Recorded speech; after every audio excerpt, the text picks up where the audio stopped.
Ma'am SIR की प्रक्रिया दोहराई जा रही है। सबसे पहले तो मैं जानूंगा कि इस SIR की परिभाषा क्या है। SIR विशेष प्रकार पुनरीक्षण है जिसमें वोटर लिस्ट जो है वो नए सिरे से एकदम बेसिक ग्राउंड से बनाई जा रही है।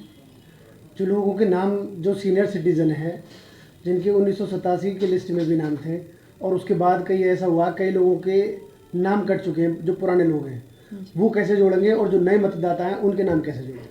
जिनके नाम 2003 की वोटर लिस्ट में नहीं थे, सीनियर सिटीजन्स हैं या उस वक्त तक 18 साल के नहीं हुए थे वो लोग, उन सभी का नाम वोटर लिस्ट में जोड़ने का बस एक ही प्रोसीजर एक ही है, बहुत आसान है कि उनको फॉर्म 6 भरना होगा और एक घोषणा पत्र है वो भरना होगा।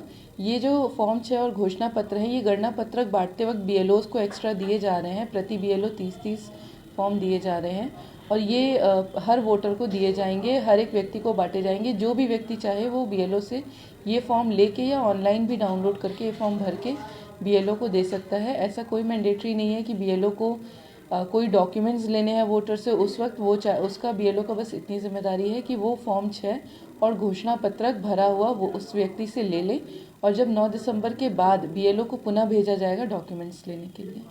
फॉर्म भरने में यदि किसी को दिक्कत आती है तो प्रशासन की ओर से कौन मदद करेगा मतदाताओं की। जी, जो हम लोगों को एक डायरेक्शंस आए हैं उसमें BLO को पूरी तरह से अधिकृत किया गया है और ये BLO की जिम्मेदारी है कि वोटर को, किसी भी व्यक्ति को कोई किसी भी तरह की आपत्ति हो रही है, कोई समस्या आ रही है, तो ये BLO का काम है कि उस वोटर को फॉर्म भरने में मदद करें।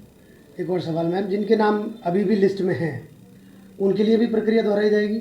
जी, ये विशेष प्रगाढ़ पुनरीक्षण का काम ही यही है कि ये बेसिक से हम लोगों की वोटर लिस्ट नए सिरे से बन रही है, तो वोटर का नाम पहले रहा हो या नहीं, पुनः पूरे नए प्रोसीजर ये दोहराया जाएगा। इस बार जो चुनाव होने हैं, मतदान करेंगे लोग, उसमें कौन कौन से डॉक्यूमेंट्स जो हैं वैलिड होंगे जिनसे वो चुनाव मतदान कर सकते हैं। जी, इसमें वही पुराने डॉक्यूमेंट्स वैलिड होंगे। जो हमारे 13 डॉक्यूमेंट्स की एक लिस्ट है जो प्रोवाइड करवा दी जाएगी, वही 13 documents as an ID valid रहेंगे। क्या ऐसा भी है मैम कि आधार कार्ड वैलिड नहीं होगा इस बार चुनाव मतदान के नहीं, लिए? ऐसा नहीं है कि आधार कार्ड वैलिड नहीं होगा। वोटर लिस्ट में नाम होना चाहिए, उसके साथ as a complimentary Aadhaar card जो कि पहले से ही उन 13 डॉक्यूमेंट्स की लिस्ट में है, वो वैलिड रहेगा। क्या अपील करना चाहेंगे लोगों से।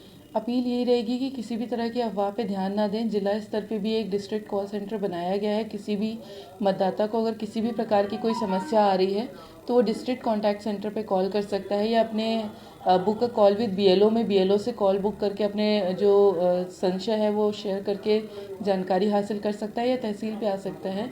किसी तरह की अफवाह पे ना ध्यान दें, जो सही जानकारी है वो रखें, और अगर किसी प्रकार की समस्या आ रही है तो अधिकृत अधिकारी से बात कर लें। Thank you.